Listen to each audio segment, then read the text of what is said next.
এখন আমরা দেখব ম্যাথমেটিক্স 3 এর অধ্যায় 4। অধ্যায় 4 এর নাম হচ্ছে বৃত্ত, বৃত্তকলা এবং বৃত্তাংশের ক্ষেত্রফল। এখন আমরা দেখব এই অধ্যায়ের গুরুত্বপূর্ণ সংক্ষিপ্ত প্রশ্ন এবং এইগুলোর সমাধান। তো দেখো, প্রথম যে কোশ্চেনটা বলা আছে এগুলো কিন্তু এক্সাম পয়েন্ট অফ ভিউ থেকে খুবই গুরুত্বপূর্ণ। তো এখানে কোশ্চেনে কি বলা আছে যে একটা বৃত্তাকার রিংয়ের ক্ষেত্রফল 1320 বর্গ সেন্টিমিটার। তাহলে একটা বৃত্তাকার রিং আছে, চিন্তা করো। তাহলে এইটা ধরো একটা বৃত্ত এবং সেই বৃত্তাকার রিং হচ্ছে এটা। সেই বৃত্তাকার রিংয়ের ক্ষেত্রফল দেওয়া আছে হচ্ছে 1320 বর্গ সেন্টিমিটার। এর ভিতরের ব্যাস হচ্ছে 18 সেন্টিমিটার। ভিতরের ব্যাস মানে হচ্ছে এইটা, ধরো এটা হচ্ছে রিং, এই যেটা হচ্ছে আমার রিং।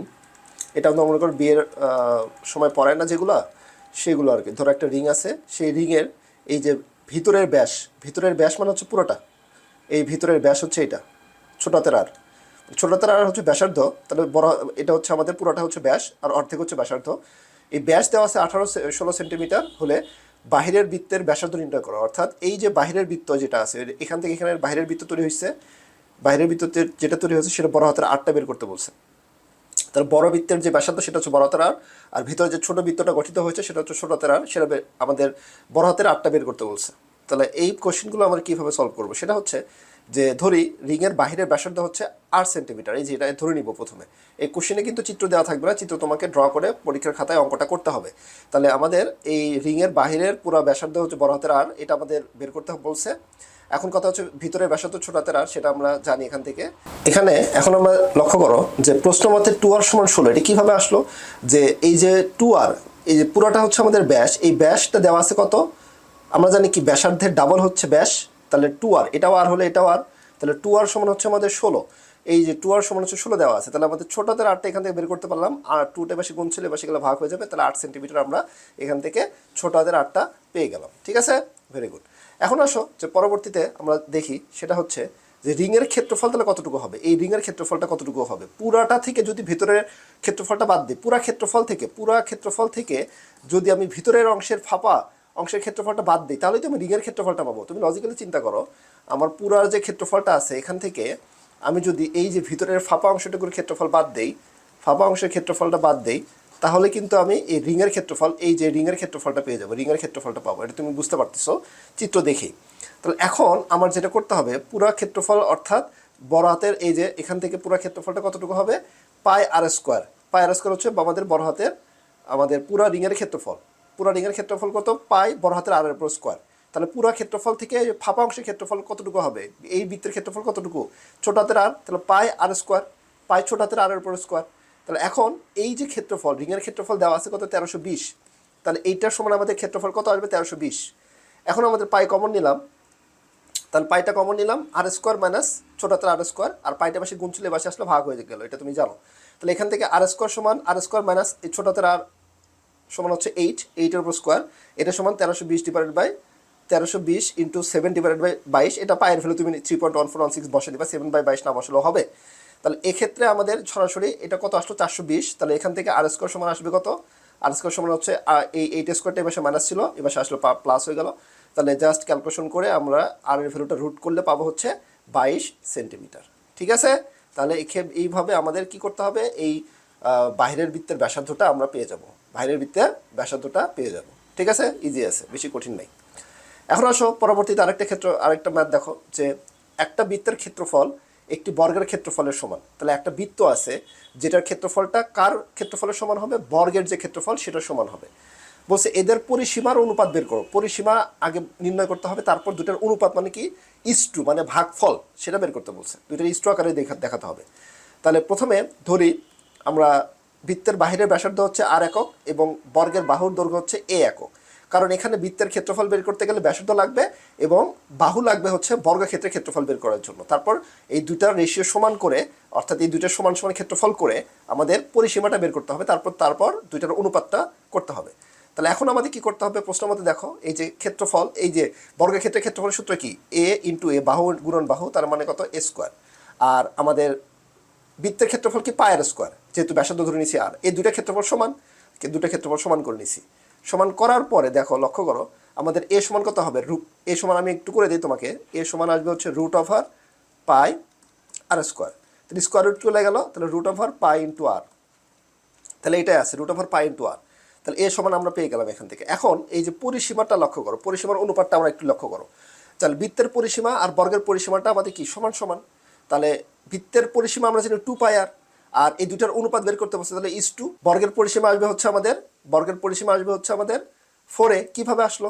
আমাদের একটা বাহু হচ্ছে এ একক, তাহলে সবগুলো কত হবে? এ যোগ এ যোগ এ যোগ এ।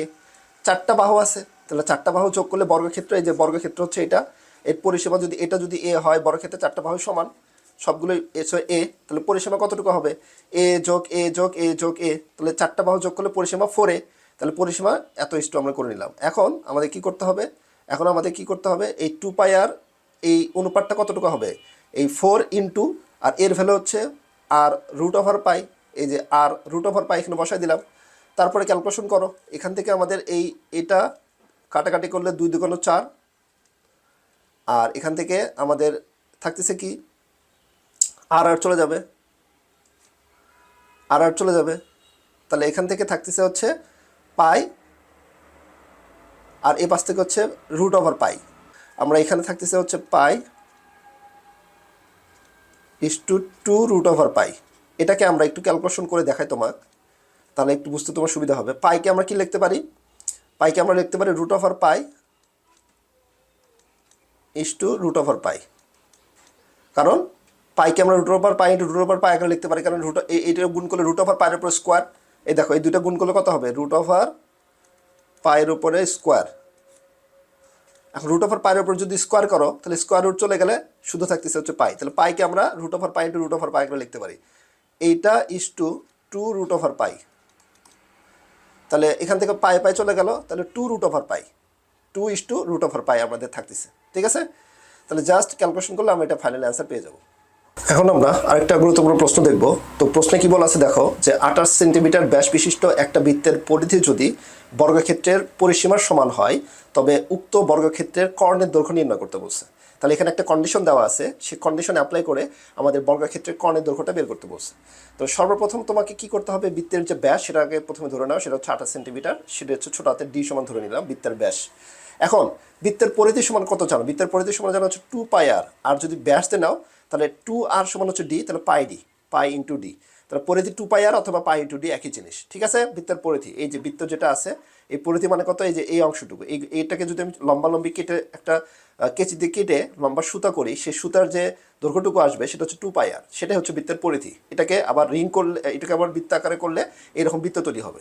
ঠিক আছে, এখন এই পরিধি সমান হচ্ছে পাই ডি, এবং পায়ের ভ্যালু হচ্ছে 22/7 বা 3.1416 ইন্টু গুণন এই ডি এর ভ্যালু কত? 28। তাহলে পরিধি পাই গেলাম হচ্ছে আমাদের 88 সেন্টিমিটার, কারণ আমাদের এই পরিধিটা বের করতে পরিধিটা লাগবে। তারপর বর্গক্ষেত্রের পরিসীমাটা আমরা বের করে নিই, এই দুটো সমান করে আমাদের কর্ণের দৈর্ঘ্যটা বের করতে হবে। তারপর আমাদের বর্গক্ষেত্রের বাহু দৈর্ঘ্য যদি এ হয়, তাহলে পরিসীমা কতটুকু হবে? 4a, কারণ একটা বর্গক্ষেত্রের আমি একটু আগে দেখালাম আগের ম্যাথে, বর্গক্ষেত্রে এটা এ, এটা এ, এটা এ, এটা এ, তাহলে পরিসীমা কত হবে? 4টা বাহু যোগফল এ যোগ এ যোগ এ যোগ এ, তাহলে 4a। তাহলে আমাদের পরিসীমা আসবে হচ্ছে 4a। তাহলে পরিসীমা যদি 4a হয়, তাহলে সেক্ষেত্রে আমাদের 4a সমান সমান কত? এই যে পরিধি সমান আসবে, এই যে পরিসীমাটা পরিধির সমান, তাহলে 4a সমান সমান 88, 4a সমান সমান 88। তাহলে এখান থেকে বাহুর দৈর্ঘ্য এ পাইলাম হচ্ছে আমাদের কত? বর্গক্ষেত্রে বাহুর দৈর্ঘ্য পাইলাম হচ্ছে 22 সেন্টিমিটার। এখন আমাদের বর্গের কর্ণ সমান কত হবে?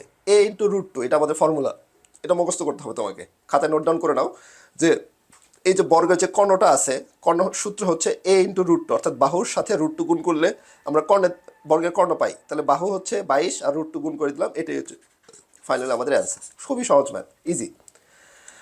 এখন আসো পরবর্তীতে আরেকটা ম্যাথ আমরা দেখি। এই ম্যাথে কি বলা আছে, যে একটা বর্গের বাহু 82 সেন্টিমিটার। তাহলে একটা বর্গ আছে যেটার বাহু দেওয়া আছে হচ্ছে কত? বর্গের বাহু হচ্ছে 82 সেন্টিমিটার। তাহলে এটা হচ্ছে এই ধরনের একটা বর্গ, সে বর্গর হচ্ছে আমাদের বাহু হচ্ছে 82, বর্গ হচ্ছে বাহু হচ্ছে 82, তো সবগুলো 82 হবে। বর্গ এবং কর্ণের অন্তর্লিখিত বৃত্ত উভয়ের মধ্যবর্তী ফাঁকা অংশের ক্ষেত্রফল নির্ণয় করো। তাহলে বর্গ এবং বর্গের অন্তর্নিহিত বৃত্ত, তাহলে এটা হচ্ছে বর্গ এবং এর ভিতরে অন্তর্নিহিত একটা বৃত্ত তৈরি করছি আমরা, সেই বৃত্তের উভয়ের মধ্যবর্তী, তাহলে বর্গ এবং বৃত্তের মধ্যবর্তী ফাঁপা অংশ কোনটা? এটা, এই ফাঁকা অংশটুকু বের করতে বলছে। তাহলে ধরো এটা হচ্ছে বৃত্ত, এটা হচ্ছে বর্গ, তাহলে বৃত্ত এবং বর্গের মাঝখানে ফাঁকা অংশ কোনটা?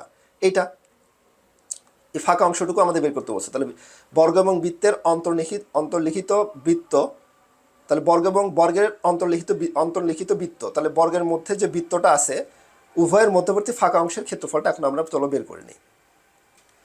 তাহলে সর্বপ্রথম আমাদের বর্গের বাহু হচ্ছে এ ইকুয়াল টু 82 সেন্টিমিটার, এটা আমরা প্রথমে লিখে নিলাম। তাহলে বর্গের ক্ষেত্রফল কতটুকু হবে, ক্ষেত্রফলের ফর্মুলাটা আমরা বের করবো, তারপর বৃত্তের ক্ষেত্রফলটা বের করবো, তারপর দুইটা বিয়োগ করবো। তাহলে পুরা ক্ষেত্রফল থেকে বর্গের যে পুরা ক্ষেত্রফলটা আছে সেটা থেকে বৃত্তের ক্ষেত্রফলটা বাদ দিলেই তো আমরা ফাঁপা অংশের ক্ষেত্রফলটা পাবো। তাহলে পুরা ক্ষেত্রফল থেকে এই বৃত্তের ক্ষেত্রফলটুকু বাদ দিব, তাহলে আমি এই যে ফাঁপা অংশগুলোর যে ক্ষেত্রফলটুকু সেটা আমি পেয়ে যাবো। তার জন্য আমাদের প্রথমে বর্গের ক্ষেত্রফলটা বের করতে হবে। তাহলে বর্গের ক্ষেত্রফল কি, বাহুর উপর স্কোয়ার, তাহলে 82 উপর স্কোয়ার, তাহলে 6724 এত বর্গ সেন্টিমিটার। তারপরে আসো যে বর্গের অন্তর্লিখিত বৃত্তের ব্যাসার্ধ, এই যে বৃত্তের যে ব্যাসার্ধটা সেটা আমাদের কতটুকু হবে, সেই বৃত্তের ব্যাসার্ধ আসবে হচ্ছে, তুমি লক্ষ্য করো যেহেতু এই বৃত্তটা আমাদের কি করছি, দেখো এই বৃত্তের ব্যাসার্ধ, এটাও বৃত্তের ব্যাসার্ধ, এটাও বৃত্তের ব্যাসার্ধ, এটাও বৃত্তের ব্যাসার্ধ, আবার এটাও বৃত্তের ব্যাসার্ধ। এখন তোমাকে একটু ট্রিক্স অবলম্বন করতে হবে। তাহলে এটা যদি ব্যাসার্ধ হয় তাহলে দেখো আমাদের এই পুরাটা হচ্ছে আমাদের একটা ব্যাস, এই ব্যাসটা কার সমান আসতেছে, এই বর্গের বাহুর সমান আসতেছে। দেখছো কীভাবে তোমাকে চিন্তা করতে হবে। তাহলে প্রথম এই বৃত্তের যে ব্যাসটা আছে সেটা আমাদের এই বর্গের বাহুর সমান আসতেছে। তাহলে বৃত্তের ব্যাসার্ধ কত হবে, বর্গের বাহুর অর্ধেক। তাহলে বর্গের বাহু কত, 82, তার অর্ধেক করো, তাহলে 41 সেন্টিমিটার। তুমি বর্গের অন্তর্লিখিত মানে বর্গের অন্তর্লিখিত, বর্গের ভিতরে, অন্তর মানে ভিতরে, তাহলে বর্গের ভিতরে বৃত্তর ব্যাসার্ধটা তুমি এখান থেকে পেয়ে গেলা 41 সেন্টিমিটার। এখন চলো আমাদের বৃত্তের ক্ষেত্রফলটা হচ্ছে পায়ের স্কোয়ার ফর্মুলা অ্যাপ্লাই করি। তাহলে পায়ের স্কোয়ার, পায়ের ভ্যালু 3.1416 ইন্টু আর এর ভ্যালু হচ্ছে 441 স্কোয়ার করে এত পাইছো। এখন দুটো বিয়োগ করতে হবে, অর্থাৎ বর্গের ক্ষেত্রফল থেকে বৃত্তের ক্ষেত্রফলটা বিয়োগ করতে হবে। তাহলে ফাঁপা অংশের ক্ষেত্রফলটা পাবো। তাহলে বর্গের ক্ষেত্রফল হচ্ছে 6724 আর বৃত্তের ক্ষেত্রফল হচ্ছে এত, এই দুটো বিয়োগ করো, তাহলে ফাঁপা অংশের ক্ষেত্রফলটা তুমি এই যে কালার অংশটা দেখতে পাচ্ছ অ্যাশ কালারের, সেটার ক্ষেত্রফল, অর্থাৎ এইটা এইটা এইটা এইটা সবগুলো যোগ করে যে ক্ষেত্রফলটা পাবা সেই ক্ষেত্রফলের ভ্যালুটা আসবে হচ্ছে এত। তাহলে আমাদের আলাদা আলাদা করে বের করা লাগলো না, আমরা একবারে টেকনিক অনুযায়ী পুরো ক্ষেত্রফল থেকে বৃত্তের ক্ষেত্রফলটা বাদ দিয়ে আমরা বের করে নিলাম। ঠিক আছে, ইজি আছে। এখন আসো যে আরেকটা গুরুত্বপূর্ণ ম্যাথ দেখি আমরা, যে একটা বৃত্তের ব্যাসার্ধ হচ্ছে 16 সেন্টিমিটার। তাহলে একটা বৃত্ত চিন্তা করো, সেটার ব্যাসার্ধ হচ্ছে এই যে ওবি, সেটা হচ্ছে 16 সেন্টিমিটার। কেন্দ্রে 60 ডিগ্রি কোণ উৎপন্নকারী বৃত্তকলার ক্ষেত্রফল। তাহলে বৃত্তকলা হচ্ছে এখানে ওসিডি, এই যেটা হচ্ছে ওসিডি, এটার এরিয়াটা আমাদের বের করতে বলছে। তাহলে এখানে আমাদের আলফার ভ্যালু দেওয়া আছে হচ্ছে 60 ডিগ্রি এবং ব্যাসার্ধ হচ্ছে 16 সেন্টিমিটার, ওবি সেটা দেওয়া আছে। এখন আমরা ফর্মুলা অ্যাপ্লাই করবো, যে বৃত্তকলার ফর্মুলা হচ্ছে alpha divided by 360 degree, degree এখানে না দিলে হবে, alpha divided by 360 degree into pi r square. ঠিক আছে, তাহলে এই alpha divide by 360 degree into pi r square formula apply করলে আমরা কত পাচ্ছি, আলফা ভ্যালু হচ্ছে 60 ডিগ্রি, আর এটা হচ্ছে আলফা ভ্যালু হচ্ছে 60 ডিগ্রি, এটা 360 ডিগ্রি, পায়ের ভ্যালু 3.1416 বা 22/7 ইন্টু 16 স্কোয়ার, যেটা পাবো ফাইনালি এটা হচ্ছে আমাদের অ্যান্সার। ঠিক আছে, ওকে, খুবই সহজ ম্যাথ, জাস্ট ফর্মুলা তোমাকে মনে রাখতে হবে। এখন আসো যে একটা বৃত্তের ব্যাসার্ধ হচ্ছে 60 সেন্টিমিটার, কত, বৃত্তের ব্যাসার্ধ হচ্ছে 10 সেন্টিমিটার এবং বৃত্তচাপের দৈর্ঘ্য হচ্ছে এই যে ছোট হাতের এল, সেটা কত, 11 সেন্টিমিটার দেওয়া আছে। বৃত্তচাপটি কেন্দ্রে কত ডিগ্রি কোণ উৎপন্ন করে, এই যে আলফার ভ্যালুটা কত, আলফা ডিগ্রিটা কত সেটা আমাদের বের করতে বলছে, আলফা ভ্যালুটা কত ডিগ্রি সেটা আমাদের বের করতে বলছে। ব্যাসার্ধ হচ্ছে 10 দেওয়া আছে, চিত্র দেখে আমরা বুঝতে পারলাম। এখন বৃত্তটির ব্যাসার্ধ হচ্ছে আমাদের এই কোশ্চেন থেকে লিখে নিলাম, ব্যাসার্ধ হচ্ছে 10 সেন্টিমিটার। বৃত্তচাপের দৈর্ঘ্য, এই যে বৃত্তচাপ হচ্ছে এইটা, এই যে এখানে একটা চাপ তৈরি করছে, সেই বৃত্তচাপের দৈর্ঘ্য এল, সেটা হচ্ছে 11 সেন্টিমিটার। এখন এল চাপ দ্বারা উৎপন্ন কোণ আলফা আমাদের বের করতে হবে, সেটা হচ্ছে আমরা জানি এই বৃত্তচাপের দৈর্ঘ্য এল সমান হচ্ছে alpha by 360 degree into 2πr। দেখো এই ফর্মুলার সাথে এই ফর্মুলা কিন্তু কাছাকাছি, কিন্তু এখানে পায়ের স্কোয়ার আর এখানে আসবে হচ্ছে 2πr, যেহেতু বৃত্তচাপ। ঠিক আছে, মনে রাখার টেকনিক, ওইটা হচ্ছে বৃত্তের পায়ের স্কোয়ারে বৃত্তের ক্ষেত্রফল দিয়ে আমরা বের করব, আর এখানে বের করবো হচ্ছে বৃত্তচাপ অর্থাৎ পরিধি 2πr, এটা যেহেতু পরিধির কথা বলা আছে, অর্থাৎ বৃত্তচাপ কথাটা আসলে আমাদের পরিধি কথাটা খেয়াল রাখবা। তাহলে হচ্ছে 2πr, তাহলে alpha by 360 degree into 2πr। তাহলে এখান থেকে আমাদের এল এর ভ্যালুটা বসাই দিলাম 11, আলফাটা বের করতে হবে 360 ডিগ্রির নিচে বসে দিলাম 2 ইন্টু 22.22/7 3.1416 ইন্টু 10।